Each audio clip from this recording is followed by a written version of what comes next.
turasoma ijambo riri mu gitabo cya Yohana wa mbere, urwandiko rwa Yohana rwa mbere, ibice bitanu umurongo wa 14. turaganira izo ntambwe, ubundi ni intambwe 12 ariko turaganira zikeye. intambwe 12 tugomba gutera kugira ngo twuzuye umwuka w'Imana, duhabwe umwuka w'Imana. Yohana wa mbere, urwandiko rwa Yohana rwa mbere, ibice bitanu umurongo wa 14.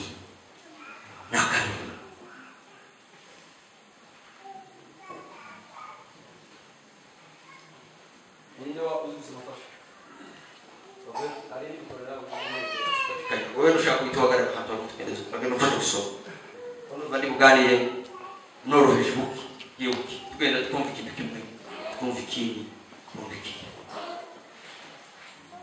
tuze kureba ikintu cyane ntambwe ya mbere tugomba gutera kugira ngo twuzure umwuka w'Imana. Abantu badafite bibiliya ko bashobora kuba barize bazi kwandika byose bibafasha kugira twagiye mu biterane kibi kuzana agenda yawe ukandika bamara gushyira gusoma. Ufite abantu benshi basubize kandi kwiga umuco wo kwiga wo gusoma, ukunde gusoma no kwandika nubwo buzima bw'abantu bafite ubwenge. Ngahe so dusome aravuga ngo kandi iki nicyo kidutera gutinyuka imbere ye, kandi iki nicyo kidutera gutinyuka imbere ye, nuko atwumva iyo dusabye ikintu kuko ashaka. Iyo dusabye ikintu kuko ashaka. Soma ku 15. aravuga ngo kandi ubwo tuzi ko yumva, kandi kuko tuzi yuko yumva icyo dusabye cyose, tuzi nuko duhawe ibyo tumusabye. Amen. Tuzi nuko duhawe ibyo tumusabye. Amen. Tuza kuvuga ukuntu umwanditsi yanditse amagambo y'ubwenge kandi ashobora kuzura ubuzima bw'umuntu bugafata icyerekezo kizima cyo kuzura umwuka w'Imana. 14 somo 14.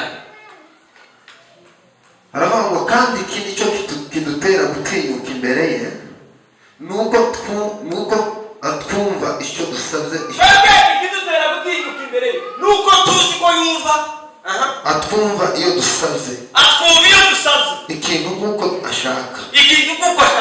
kandi ubwo tuzi ko yumva, icyo dusabye cyose, tuzi nuko duhawe ibyo dusabye zose. Amen. Ikintu cya mbere, intambwe ya mbere umukristo wese umuyumve akwiriye gutera kugira ngo yuzure umwuka w'Imana ni ugushira ubwoba, kugira confidence ajya muri rwego rwacu twita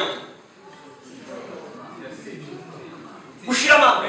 Ni ugushira amanga mu isezerano ry'Imana, ni ugutinyuka mu isezerano ry'Imana. Iri jambo twasomye ni isezerano y'umuntu wese wamenye Imana, wicara navuga ngo yakiriye Yesu nk'umwami n'umukiza w'ubuzima bwe, hanyuma Imana itanga isezerano. Aribyo nyiri twasomye. Twabere icyo dusabwa n'iki kugira ngo twuzure umwuka w'Imana? Ni ugushira ubwoba, ni ugushira amanga mu isezerano. Kubera iyo Imana ijya gusubiza ikintu cyayo, iza yirukanka ikareba mu isezerano ryayo, ikavuga ngo iki kintu barimo basaba kiri mu masezerano ngomba gusohora, kuko Imana niyo ikorera nyuma y'isezerano ryayo. Iteka ryose igisubizo cyose cy'Imana tubona kizira mu isezerano ry'Imana. Amen. Haleluya. Tuwe haleluya. Umuntu udusaba ikintu akabona nta gisubizo, abicare ayonge asubiremo arebe ko cyakintu ari masaba kiri mu isezerano ry'Imana. Nasanga kiri mu masezerano y'Imana kugira ngo igisoze, azahita asubira inyuma avuga ngo nibeshe niheze, ntabwo Imana ishobora gusubiza kino kintu usengeye. Kubera yuko Imana ije gusubiza, izayipanga mu isezerano ryayo cyari kavuga ngo se iki kintu barimo basabira kiri mu isezerano nasezeranye. Kugira ngo rero twuzuye umwuka w'Imana. Umwuka ni imbaraga zituhesha kumva Imana. Umwuka w'Imana nizo mbaraga zituhesha kumva Imana, kuko ubwacu mu mubiri wacu, muri twebwe, muri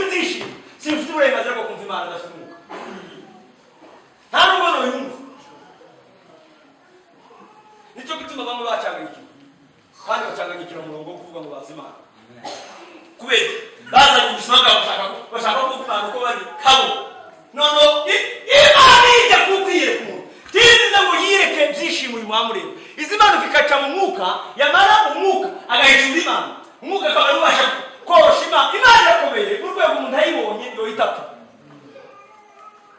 muri ubuzima turi uyu munsi Imana noyibona ameze mu kiranda ntavu ariko hizi twiyereka ko so tuyibona Imana ije kwiyereka umuntu izi Imana ikareba ikimenyetso cy'umwuka kuri we iyo ibonye afite haleluya afite ikimenyetso cy'umwuka muri we mwuka w'Imana azahita nawe yiyereka hanyuma agafata Imana akayizana akayereka umuntu akabata noneho ngo yinjire kubera iki mwuka n'imbaraga ziduhesha kumenya Imana kugira ngo rero duhabwe imbaraga zo kumenya Imana nuko tugira dushira ukubwo tugira ubushizi bw'Imana mu isezerano ryayo niyo ni intambwe ya mbere izaguhesha guhita winjira mu mbaraga z'umwuka kubera yuko ntabwo ufite uburenganzira bwo kwinjira bwo kwakira umwuka ariko banza ugire uko gushira ukubwo banza wumve uri confident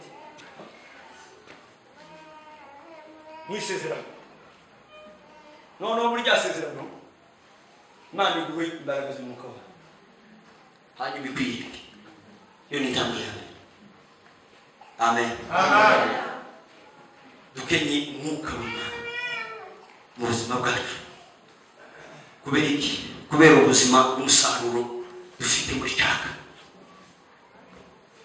dufite abayumbe bari kunywa inzoga kandi bicaye hano zoga bakayima bakisangira n'abasinzi buhanzi hari umwe twaganira mu bishuko ndamubwira ngo ese arambwira ngo mbese uracyasimba ndamubwira ngo sifite no kubivaho munabiza n'abatise uracyakomeje nawe kuva mu byizero kuko umuntu twarasemeye barangiza isubira barangiza arambwira ngo muri mu mazi ushubije inyuma nicyo kabashubije inyuma gute arambwira ngo iyo tara wabona muri we ati twebwe nitwe tubazi mukatubona twe twicaye hariya mukadufata nk'abapagani atariko natwe turi kimwe namwe muri hariya kuri bitari ati buti komeza uvuge ikuru nzabona ko dukuru y'ikintu n'ubisharisha kandi ikimenyereye nta rediyo ariko nkongera kandi gukenera kubihabwaho andi makuru ati mwe gusa dusangira inzoga kandi muri kurita atabayumva atapana abandi bavuguza mwitabaneko atabayumva mumwaka mugahita mufata mikoro mukaza kutuyobora azo dusangira inzoga hati mukabari twese haraturaba nikigero mubwiye ati se nikandi mwe mundagirwe nube kwitanga cyawe ndavuga ati kuri benshi bari muri dufite abayumva bakimwisoka kandi abana bafite mikrofone bakaza kutuyobora abana bakatubwira ngo tuzuzure umwuka w'Imana gute tumwe mu haleluya kandi zamuri biganza rero turi materaniro y'abera b'Imana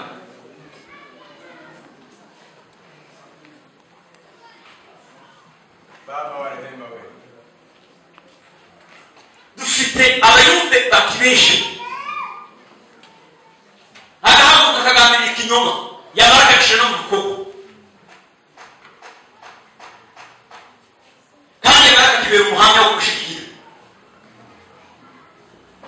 aba rero tuba turi mu kanisa kandi kubera turirimbira ngo twambara umwuka w'Imana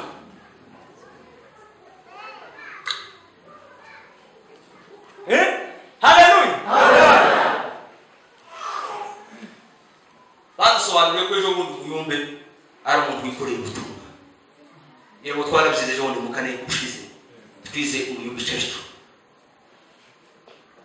ubutumwa dufite ni ikintu kimeze nka kujya ku kirahure utwara nabi wagatimba hasi kikakumenekera ku maboko kandi utarabishyitsi iwawe ugasigara wikoreye ibintu by'ibivungukira watwaye wibwira ngo utwaye ikintu kizima ugiye kubweza abantu wowe utwaye ikintu cyamera gusa cyashize muri wowe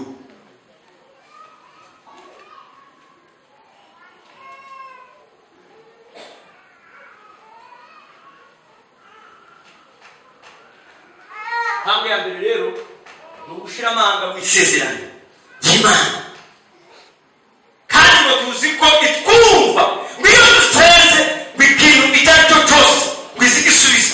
Haleluya! Iyo ni isezerano Imana yatwumva iyo dusenga. Iryo ni isezerano, ntabwo ari ijambo rivuze ritambuka gusa ngo rigashira. Kutwumva kw'Imana ni isezerano, yaravuze ngo dusenge izatwumva, kandi iryo ni isezerano. Abantu batuzuye umwuka w'Imana, ntabwo Imana izayumva umuntu utuzuye umwuka wera, ntabwo ushobora gusubiza isengesho rituzuye umwuka wera. Intambwe ya mbere kugira ngo twuzuye umwuka w'Imana ni ugushira amanga mu isezerano ry'Imana, tukamenya ko Imana izayumva, hanyuma Imana ikatwohereza umwuka wayo. Kubimenya konyine n'imbaraga zikoresha kuzuza umwuka, kuko Imana ikeneye abantu bemera ko ushobora gukora ibintu, hanyuma ikabatiza imbaraga z'umwuka wayo zizaza zibasobanurira bya bintu uko biza bikorwa. Ntabwo muzamubona impamvu twarushaho gutekereza ku Mana ni uko dutekereza Imana mu bwenge bwacu. Umuntu akaza n'ubwenge bwe bw'ibyo yize n'ibindi akashira Imana imbere ye, hariya agatangira kwigaho no kwitekerezaho mu bwenge bwiwe.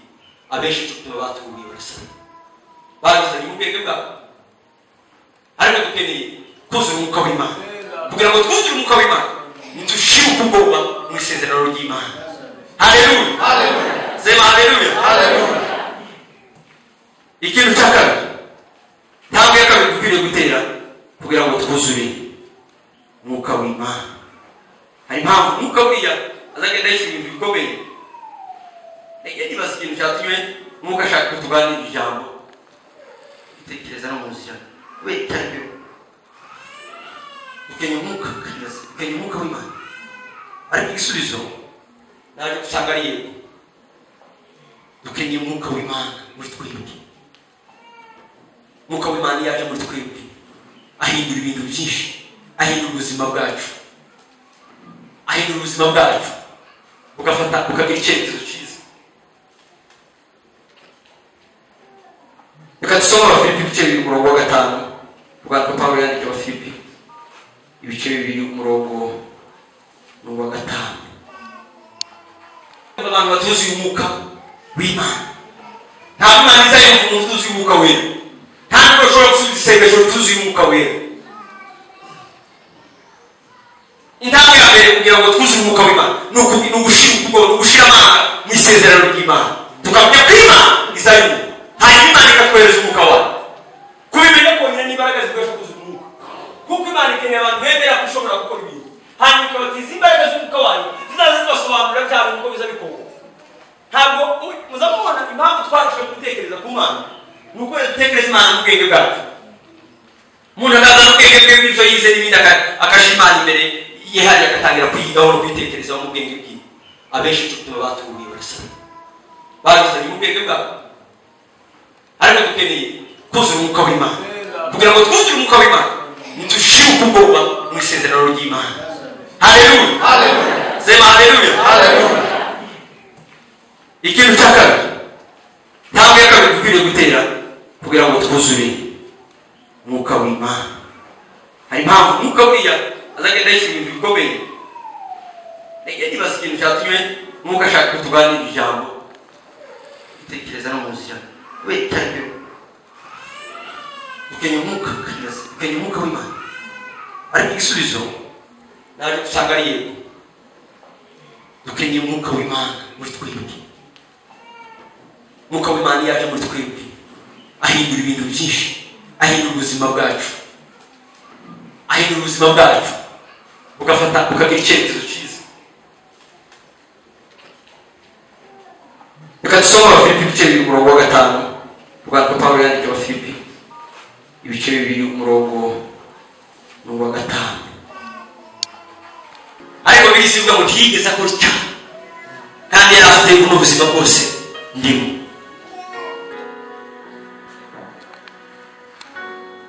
Warangiza afata wa murimo arawuduha twebwe, ngo tuzawukora.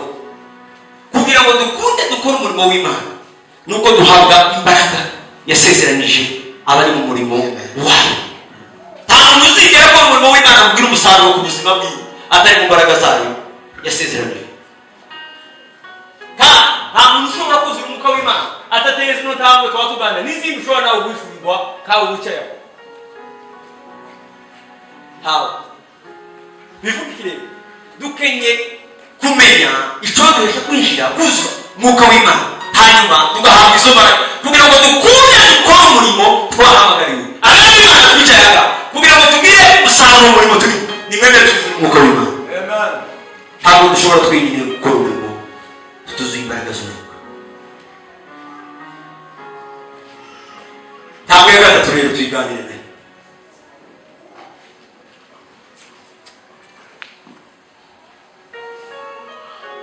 Amen. Amen. Hallelujah. Amen.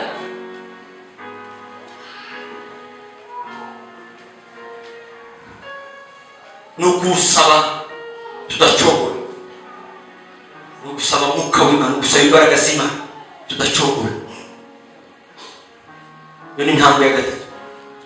Gufata umwanya mu buzima bwawe ugasaba Imana kukuzuza umwuka wera ntucogore muri wewe.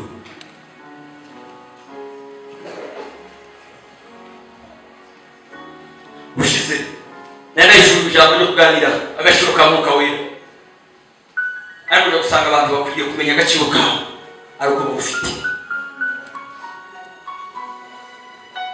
kubera ko umuntu azamenya agaciro k'ikintu ari uko agifite. Kavuga ati mikoro ifite agaciro mu itorero kubera yuko ifite aho ibona nyine agikora. Nubwo uzugenda umenya agaciro ka mikoro cyane cyane kubera ko umaze iminsi uzore igihe umaze igihe uyikoresha wamara ukayigura nubwo uzumenya agaciro k'iyi mikoro. Ariko ndagusanga ntabwo dushobora kumenya agaciro k'umwuka tutaruzuye umwuka.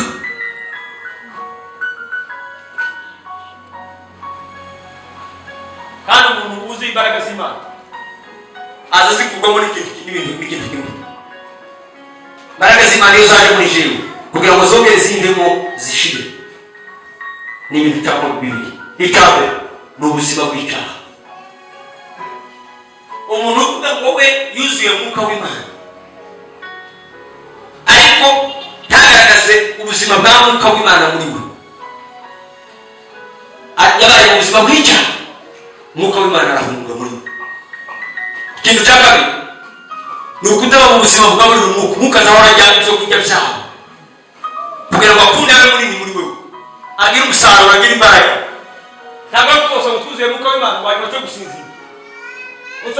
Nicyo cyatumye avuga ngo ntabwo kubyina kino gisimba zerekana kumenya Imana cyane,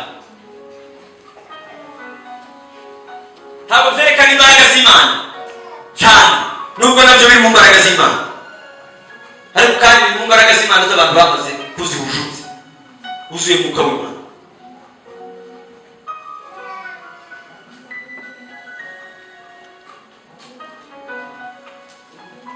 Tuzamure tureko tukikunda. Hallelujah. Hallelujah.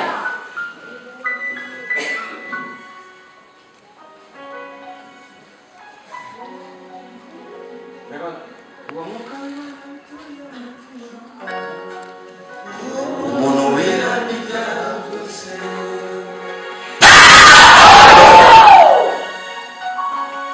Umwuka w'Imana wituye mu mutima. Umuntu wera n'ibyavuse. Iyo niyo password. Umwuka w'Imana wituriye mu mutima. Umuntu wera n'ibyavuse. Ukweki mukatazwe mu muntu wera n'ibyavuse.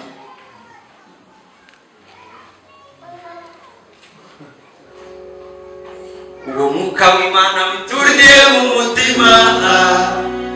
Umuntu wihana ibyaha byose. Iyo niyo password hizi turi mu gushyira mu matelefone yacu kugira ngo umuntu adakunda winjire mu mabanga yawe.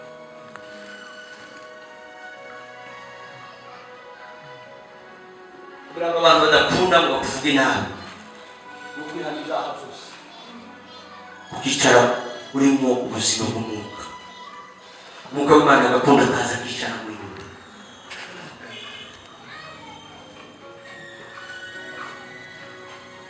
iyo hazogira abandi bashobora kenya umwuka w'Imana witore asida hanga wakenya wabakihanya abanyamuka yego akene w'abanyamuka itorero ry'Imana akene w'abanyamuka dukenya abanyamuka witorero yo kubera ko batarije agende w'abanyamafaranga noneho basubiza basara batugora ki agakira abanyamafaranga kese dima haganisha agende w'abanyamuka itorero ry'Imana kuna bamuso dukenya abanyamuka witorero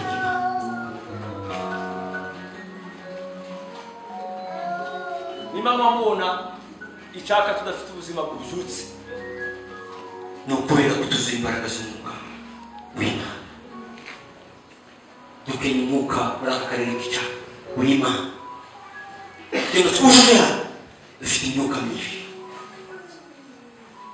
dufite indi myuka myinshi niyo yuzuye kuri musozi ariko umwuka w'Imana mu bantu babo ni bake iyo izi mbaraga zindi myuka dufite muri twebwe arizo mbaraga z'umwuka w'Imana dufite hano ho kwaka umuriro gutora ubuzima n'umuntu iyo bisura dufite yo kwera arizo mbaraga zo kwera ziri muri twebwe habe n'abandi bamwe basigaye batareze bo kwera kugira imbaraga zo kwera zonyine bitera abantu ubwoba batarihana bakihana ibyaha byo mu mitima yabo kandi ntacyo turavuga kubera gusa kubona umusaruro w'ubuzima twicaye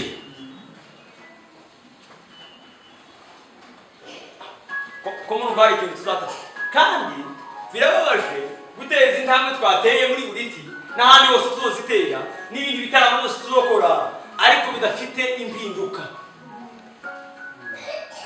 ntacyo bimaze mu rwego rw'igihugu twicaye ntacyo bimaze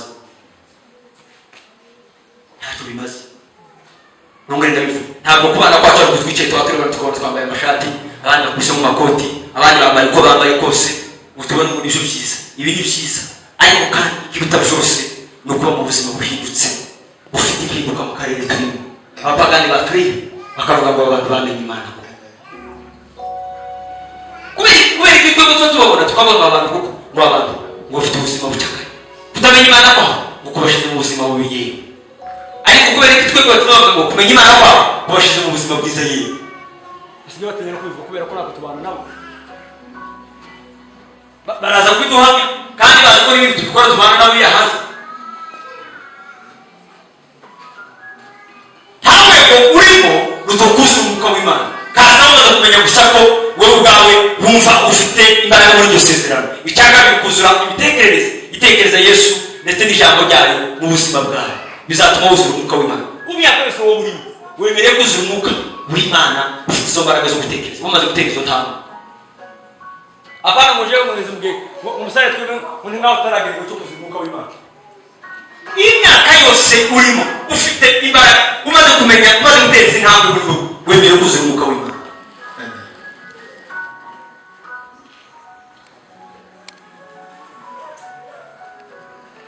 ngasoma Yeremiya ibice 29 umurongo wa 13 muzashaka mumbone nimushakana umutima wanyu wose nidukora nitumushakana umutima wacu wose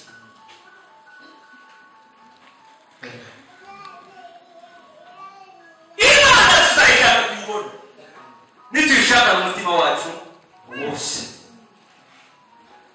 igihe uzomenya ko muri wowe hakirimo ibyumba bimwe bidafitemo Imana uzabanza urinde ntusenge gushaka Imana ntabwo uzigera uyibona ariko niwicara ugasanga umutima wawe wose ugasanga umutima wawe wagize inyota wahabizwe no gushaka Imana wose ngo Imana iravuga ngo muzambona Imana ihishe inyuma y'umutima uyishaka wose aho ni Imana ihishe imana iba hehe? Imana iba inyuma y'umutima uyishaka wose. Yahindukiye ikayibona, akayibona twebwe niba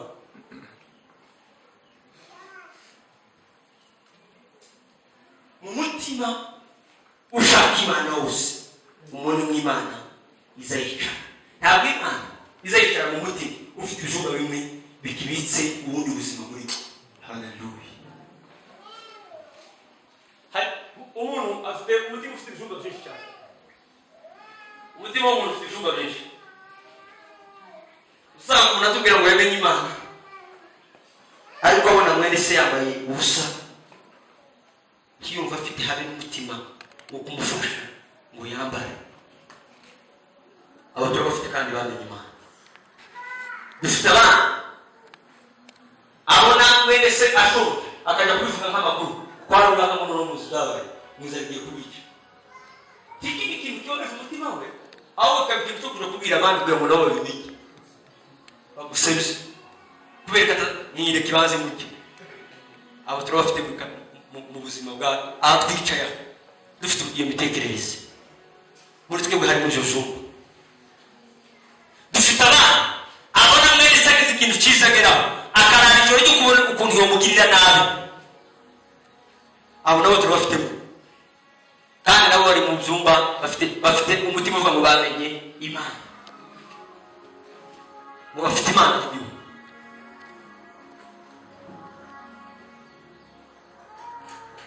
Nubishe umuntu avuga ikintu aravuga amahirwe uwandi yagezeho ntabwo yafunze inzira zo gutuma nawe uyageraho, kuko nawe ntazi icyayamugejejeho, yayisanzeho. Kuko imana nizigera ubuzima bwacu ko bumeze bwose, ikakujana ikagushyira mu buzima runaka, yazira iracyafunguye ku buzima bwawe. Ugasanga umuntu ararira ijoro n'umutima w'ishari wari runaka wageze heza, kandi nawe inzira yo kwamamaza iracyahari irafunga. Ntamenye ko n'abahunga ifunze, nubona uhagurukiye gufunga ubuzima bw'inyungu z'uwanyu uzamenye ko ari wowe wifuza, kuko ntawe ufite imbaraga zo gufunga ubuzima bw'umuntu wawe. Yabwira umuntu uzorazwa ijoro no gutinya ngo hari abantu bafunze ubuzima bwiwe. Turacyafite abakristo bakiri mu buzima bwabo bato cyane, ararasinziye ngo hari abantu bafunze ubuzima bwiwe ngo bamubujije amahoro. Hari ibintu bibiri bigira imbaraga nke ku isi, ni Satani n'abadayimoni. Nibyo bintu bibiri bigira imbaraga nkeya hano ku isi, kandi nibyo bintu bibujije abakristo bicaye aha uburyo bw'ibi bafiteho imbaraga.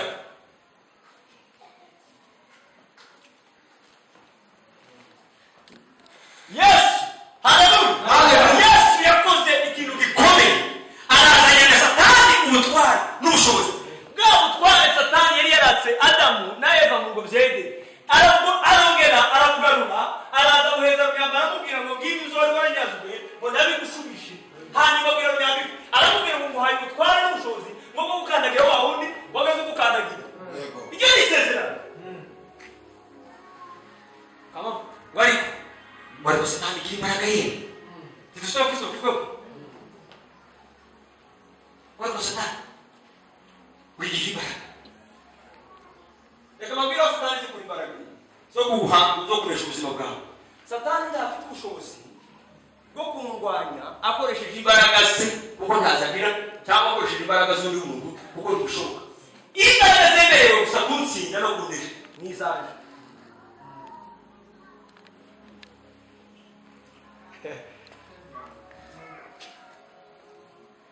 umuntu nuza wigwanya akinesha, kandi umuntu nuza wiyubaka cyangwa n'indaho wiyubaka agakomera, kandi n'indaho wigwanya akaneshwa. Ntabwo Satani yajyaho, dore ikintu Satani Yesu yamusigiye kimwe atamukuyemo ni ururimi rubesha. Kwereka yuko abesha iracyakabira izahindika igapfa, ni nabwo rurimi ruzatuma Satani arigwa. Satani ntabwo azarigwa kuko twaka imbaraga zatigeze twaka igihe kimwe, azarigwa kuko kubwira ko ari ukabesha.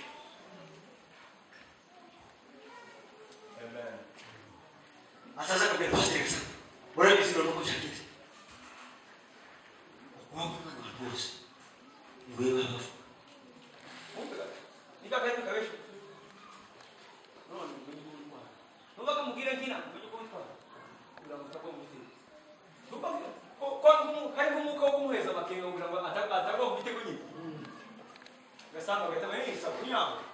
kumbe nawe mu bantu babanga sawa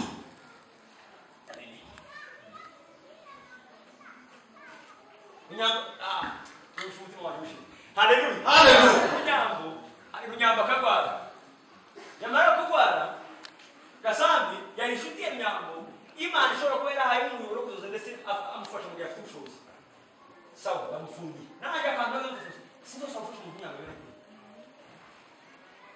gaita gasambi navuze cyangwa kaza cyo cyavugaga Nyambo umuntu ufuze ikiganza cy'udatanga azanya kuza afite azake satani kazi ibintu byose gakurikira muzamo bino bitanditse arabizi yakwiriyaga n'abafana ari umukomeye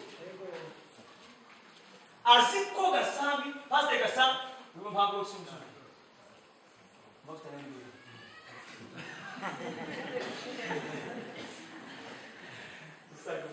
haleluya haleluya pastor gasambi afunze ikiganza ku Runyambo kuko kumenya ko Runyambo ari mu bantu bashobora kuba bamuvuga nabi cyangwa se bamwanze nabo reka nanje noneho kuko ari kubikoresha mu karimi kabe kuko iriya mu kibanza cya Runyambo nayo satani itari kuwamenya kuko ariko gasambi kapasite yo kurasa yamaze gufata ntaza gukora ubushakashatsi ngo amenye wese iriya zavuga kuko ni kuko cyangwa se iyo yedeye ko zavuga kubera iramuzi wafunga ikiganza ukamumaza icyawe gusa mu rwego kuko izi ko umuntu udatanga azakena ngaho dufite n'ubukene bwose nuko twanze gutanga ibintu twagize abantu baje ibintu byinshi ariko kugira ngo batange ikintu agiheze wene sukene ntabwo manya yari yasinkaje ko bitegereza kuko kuba itwanga cyane nuko kitari kura moko mu neza abantu badafite icyo bafite kuko bigira ngo umuntu udatanga nawe asanyagwa n'ibyo afite reka twatunyagwa nabyo ni byiza kugira ngo twigishe umubare w'amafaranga igihe tuzabwira no wewe pastor tiwitaye kuri besi kugira ngo nitabire kura nzabinyagwa ejo ugasanga birashize ukaba winjira mu ntambara y'ubukene yagugitondo na nimugoroba ko uzugaburira abana uricara mu nzu bamwe n'icyo gituma bafashe ubuzima bwo kwiga ntakuresheje umuntu aneshejwe n'imbaraga ziwe zimurimo yemereye satani kuza kumubesha haleluya haleluya ikamukuramo za mbaraga zamuresha kuba muri bwa buzima yabagamo hanyuma tuko satani bakaramushobora umurakundi ngo yakubise ubuzima bwe ntabwo satani ifite uburenganzira n'imbaraga kuri jewe gwe ngwani ikure kuri usite kuza kumubesha ikanjide yamara ikamuramo yakoni imbaraga igahitiza kandi izindi kwaka ko kandi kaminduki kamuguku tigiraga ndose ngo wayemerega ngo wayihaye ibitekerezo niyo yambere gufata mara ko wayikagukubita kandi kaguca nabi izo nizo mbaraga satani zo tubagira izo ni imbaraga izo ntabwo ari imbaraga ahubwo nizashikoresha hanyuma tukamwumva umuyubaka nkavuga mamapeko barakumapeka bw'imbaraga ufamili bw'imbaraga icyakora abufite imbaraga we gusuza uzuba bari kumapeko afite imbaraga abandi kuko bagira imbaraga uzuba ngo bakugizeho imbaraga kuko abandi siko bimeze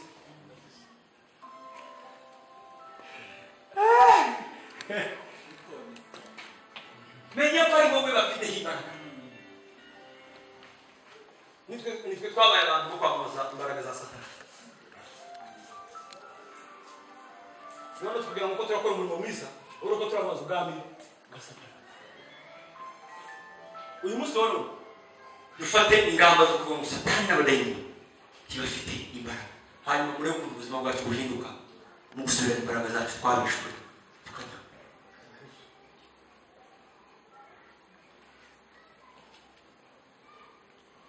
siko turi kumwe n'abarambi katubwira turangize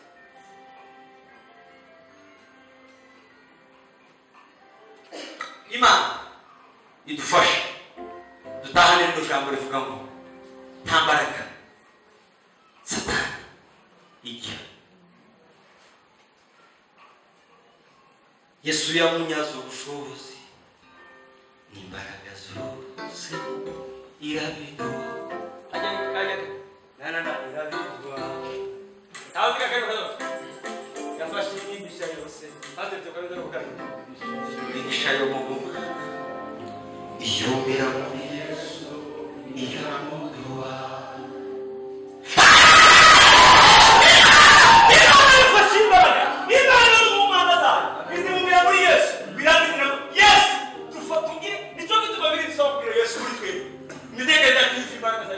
n'ijambo ryabo dufite ubutwari. yafashe imbaraga zose imbaraga zo kumara izibumbira zumira Yesu iramuduha. ndamutekereza kuri bino bitima nako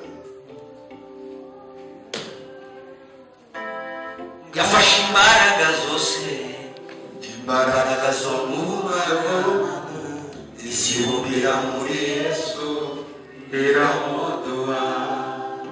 Yesu avuga ijambo aravuga ngo navuye kwa data gusa subiyeyo aho basiga ubutware bwose n'ubushobozi mu Nazareti. siko yababwira bityo ariko sezera bityo arababwira ngo bigi mwigirwo mugira aho arababwira ngo kuko navuye kwa data ntabwo ari kusubiye ariko kora imbaraga zabo akoramo zabo. Yesu yari afite imbaraga kuri ino si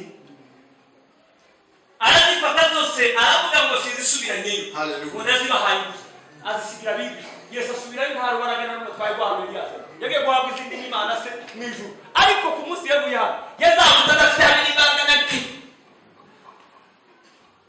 aho ni murebe ubuzima bwacu umuntu umeze bufite imbaraga nkageze twasi kuko niko dusa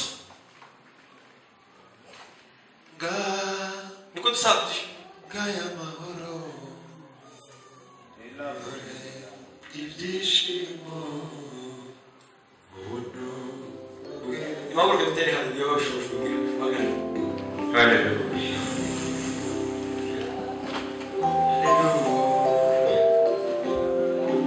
Tuzaba turi iyi haleluya uyitere ku buzima bwawe y'intsinzi y'imbaraga ufite imbere y'Imana, imbere y'ab'isi, imbere y'ubuzima bwawe buzira hari imbaraga.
kugira ngo tube mu buzima bushobora gutekereza ibintu twuzuye umwuka w'Imana, ariko ngo tuwuzuye dore ntabwo twatuganira tugomba gutera kugira ngo dukunde twuzuye umwuka w'Imana.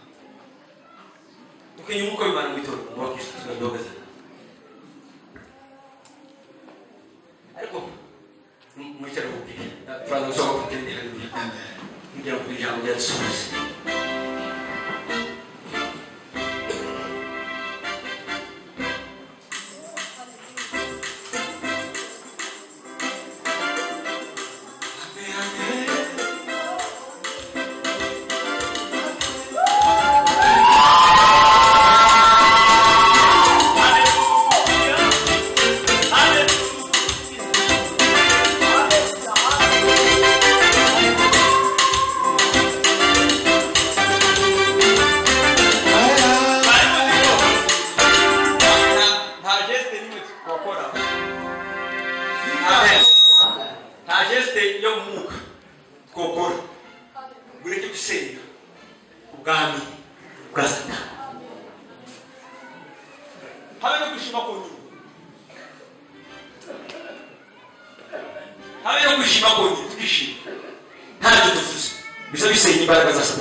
Ariko bifite imbaraga bizabisenya ubwami bwa Satani.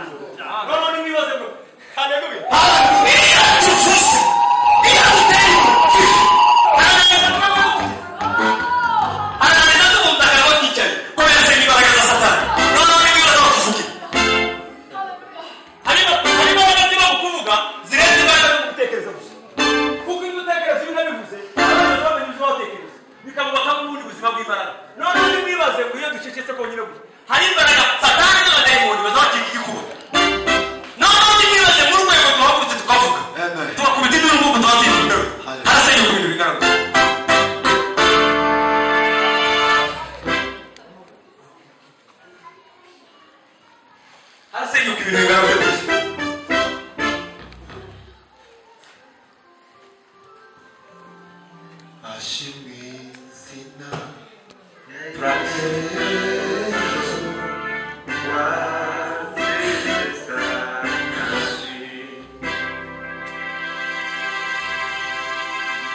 Sema Waheburayo turangize ku giciro cy'Abaheburayo bice 11 umurongo wa 6 Abaheburayo bice 11 umurongo wa 5.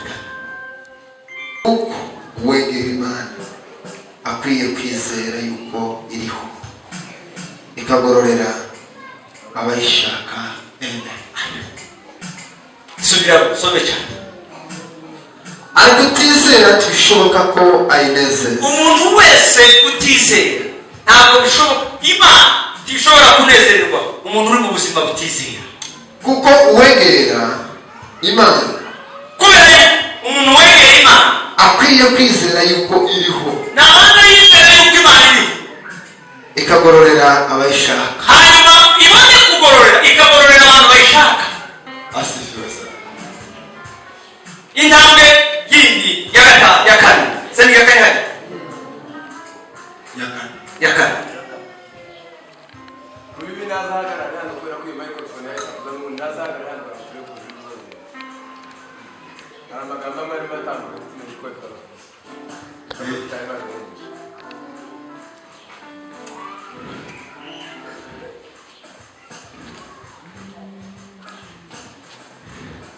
Haleluya. Tuzamure dutere haleluya. Haleluya. Haleluya. Haleluya. Amen.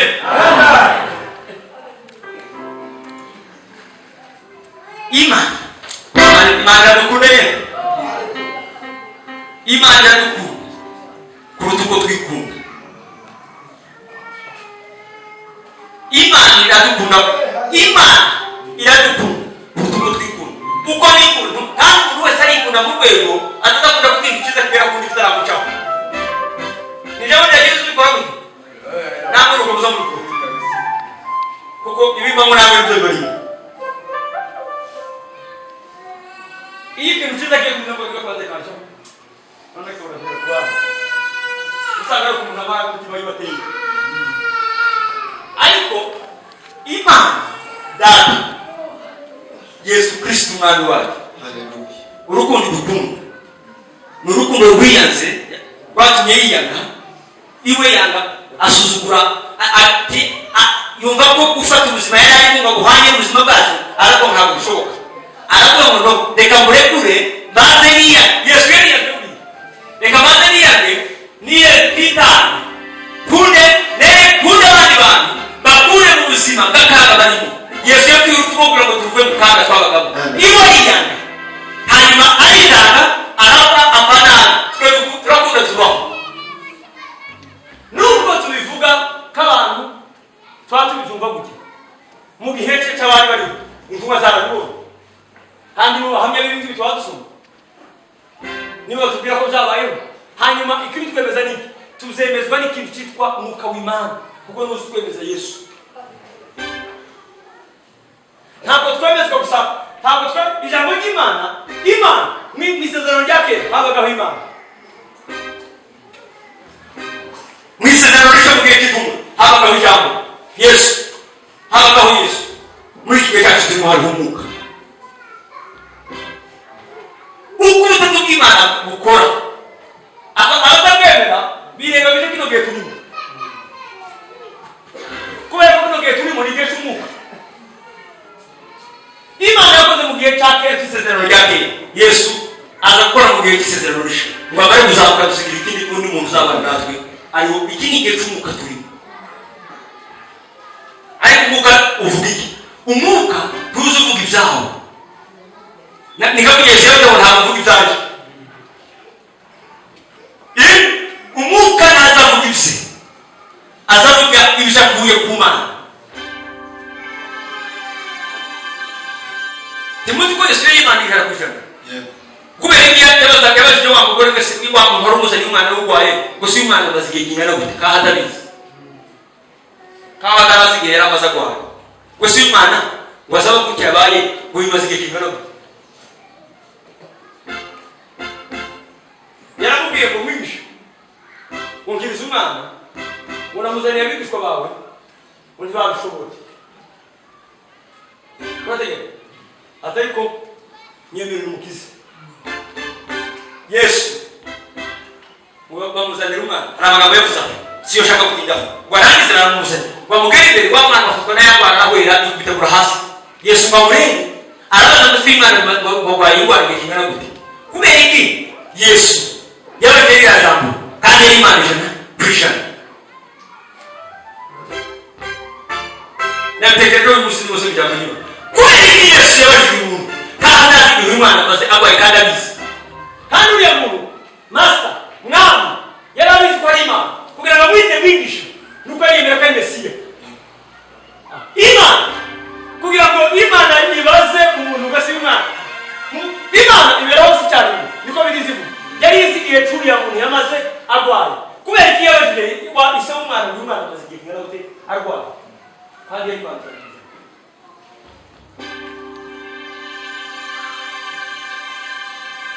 Yarize icyo bita uburenganzira bw'umwuka w'Imana.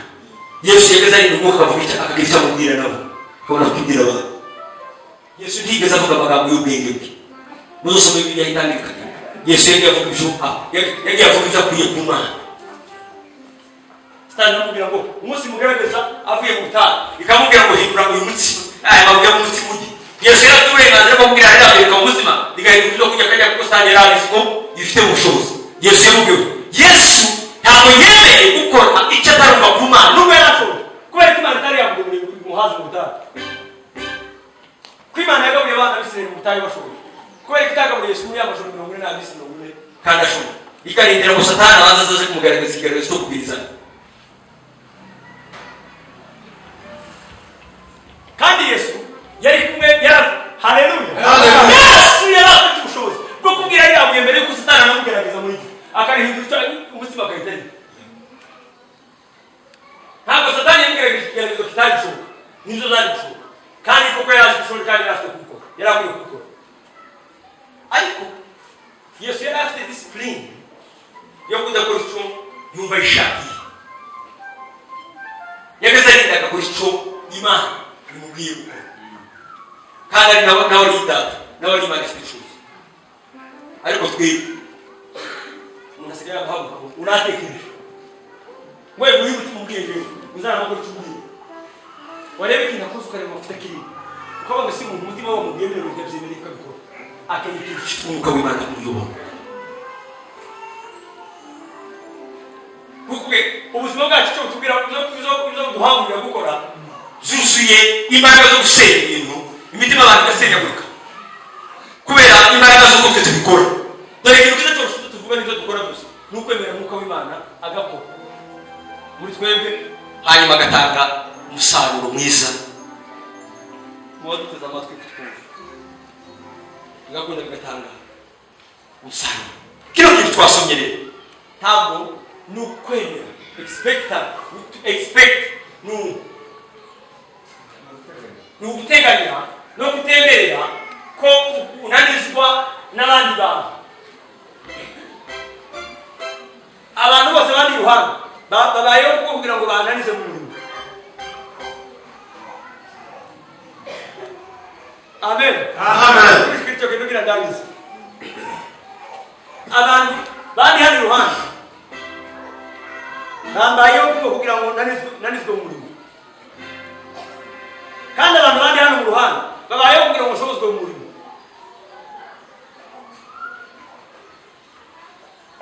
Abantu bose mwicaranye muri yoranje babayeho kugira ngo bakunanize mu murimo. Kandi abantu bose mwicaranye aho ngaho bose babayeho kugira ngo baguheshe imbaraga zishobora mu murimo. Bagushoboze bagutere morale bagukomeze mu murimo. Niki kimenyesha ushaka kunaniza mu murimo n'ushaka kunteza imbaraga mu murimo. Urumva gusa abantu bose dushoranye mu buzima siko babayeho kugira ngo bananize bategene ni abantu bose twabashorana mu ngendo ngeriyo mpamvu. Ariko kugira ngo menye umuntu dushoreranye ushoboza cyangwa umuntu dushoreranye unaniza, kuko izo kategori zose zigomba kuba mu rwego rw'ibintu. Ni ukutemera gucibwa intege n'ibyo abantu bavuga.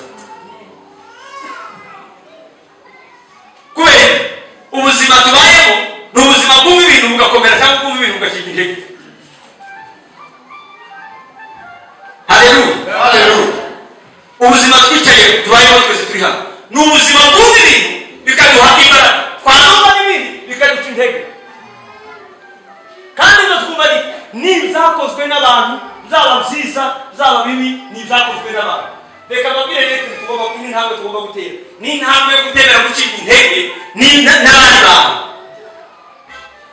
Mfite focus, mfite iterambere, mfite intumbero yanjye nganamo. Ntabwo mfite amatwa, umuntu ntagira amatwa abiri y'umwuka.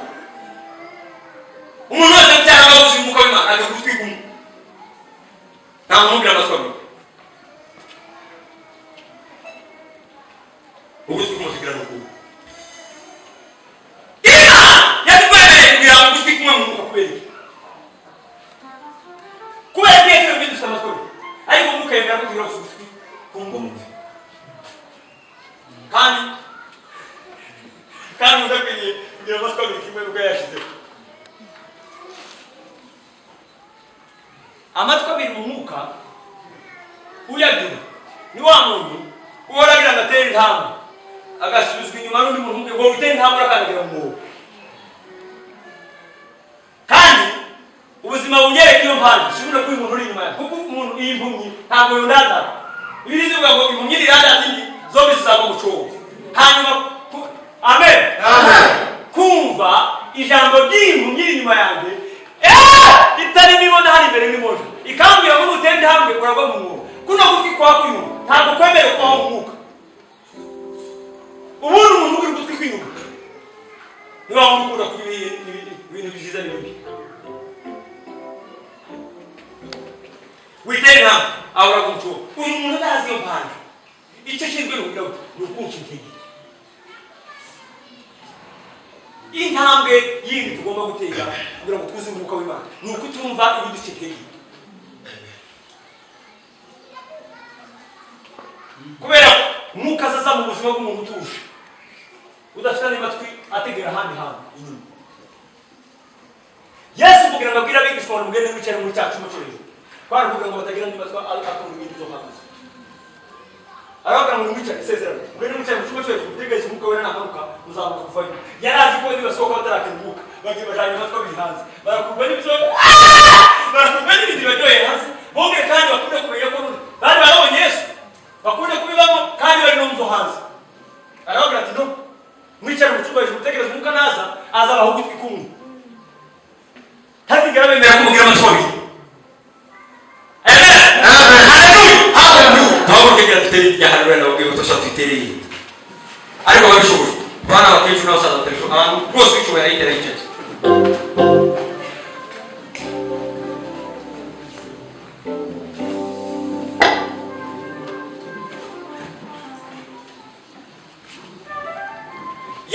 Ko nibasohoka muri cya cyumba cyo hejuru atarafite umwuka bazabasohokanya amatwi yombi y'umuntu. Ugutwi kumwe kuzaryoherwa n'ibyo hanze ujya kubera gusubira. Arababwira ngo mutegereze umwuka w'Imana kugira ngo iyo mwuka ari mu muntu azagira ugutwi kumwe. Ntabwo afite umwanya wo kujya gutegera ibyo abantu bavuga bidafite agaciro ku buzima bwe. Dufite abantu bicaye ngaho bakunda ibiganiro byo kuja kuvuga nabi no kuvuga ibintu bidafite agaciro mu murimo w'Imana. Yabaye akazi mwari muzi ko dufite abantu bayumve bakiyeho n'ibiganiro by'imfabusa, bakicara reba bidovu kandi basakara kutigitwe bikaraseka. Aba baganira ni bande? Ni babandi babifite amatwi yombi. Imana ukamukubita igitwe ugaseka kishimye. Kwagera hano biki kwa gutwikurira kuzahana ko kweta kumva ujya mu ntashushe niyo birizi ivuga ngo udashushe ntabwo izamuka. Uwo ntabwo Imana ifite gufata ntabwo rero icyo turangirije ushobora kuzuza ubuzima bw'umuntu ukinanizwa n'ibyo abantu bavuga, ibyo abantu bakora bikakunaniza mu burimo kuzuza, bikakunaniza kugira ngo utuze umwuka w'Imana. Tubwire ugutwi kumwe kumva Imana, hanyuma bizatumara gucika intege n'amagambo y'abantu n'ubuzima bw'abandi bantu batuvugaho. Dukunde dutera intambwe twinjiye mu mbaraga z'umwuka w'Imana.